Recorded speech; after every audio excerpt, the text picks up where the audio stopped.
खुशबू अगरबत्ती की एक शिक्षाप्रद कहानी। विवाह के बाद जब एक बेहद साधारण परिवार की बेटी पहली बार मायके से अपने ससुराल जाने लगी तो पिता ने अपनी बेटी को बड़े लाड से अन्य उपहारों के साथ एक सुगंधित अगरबत्ती का डिब्बा भी दिया और उससे कहा कि बेटी, जब भी तुम अपने ससुराल में पूजा करोगी तब इस अगरबत्ती को जरूर जलाना।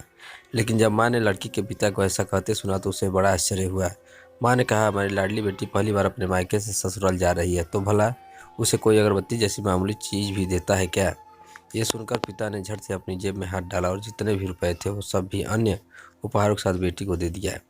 ससुराल में पहुंचते ही लड़की की सास ने बहू के माता पिता द्वारा उपहार स्वरूप अपनी बेटी को विदाई में क्या दिया गया है, जब यह देखा तो उसे वह अगरबत्ती का मामूली डिब्बा भी नजर आ गया।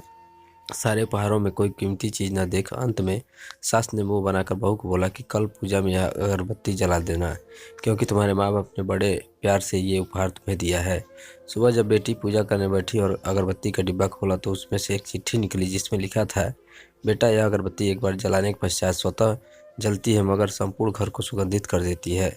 इतना ही नहीं, आस पड़ोस के पूरे वातावरण को भी अपनी महक से सुगंधित व प्रफुल्लित कर देती है। हो सकता है कि कभी तुम अपने पति से किसी बात को लेकर कुछ समय के लिए रूठ जाओगी, या कभी अपने सास ससुर के व्यवहार से दुखी हो जाओगी, कभी देवर या ननद से भी रूठोगी, कभी तुम्हें किसी से कुछ बातें सुननी भी पड़ जाए, या फिर कभी अड़ोस पड़ोसियों के व्यवहार पर तुम्हारा दिल दुख जाए। तब तुम मेरी यह भेंट ध्यान में रखना, अगरबत्ती की तरह जलना।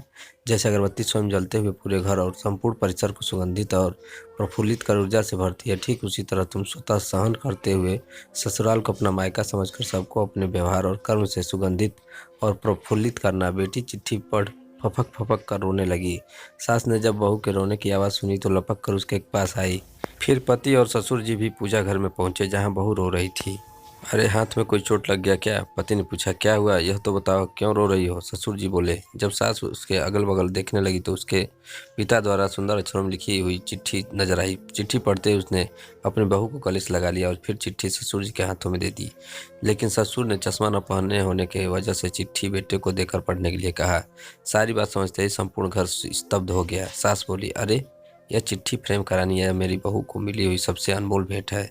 पूजा घर के बगल में ही इसकी फ्रेम होनी चाहिए और फिर सदैव वह फ्रेम अपने शब्दों से संपूर्ण घर और अगल बगल के वातावरण को अपने अर्थ से महकाती रही, अगरबत्ती का वो डिब्बा खत्म होने के बावजूद भी। दोस्तों, अगर आपको यह छोटी सी कहानी अच्छी लगे तो कृपया लाइक करें, चैनल को सब्सक्राइब करें और दोस्तों के साथ शेयर भी करें। धन्यवाद।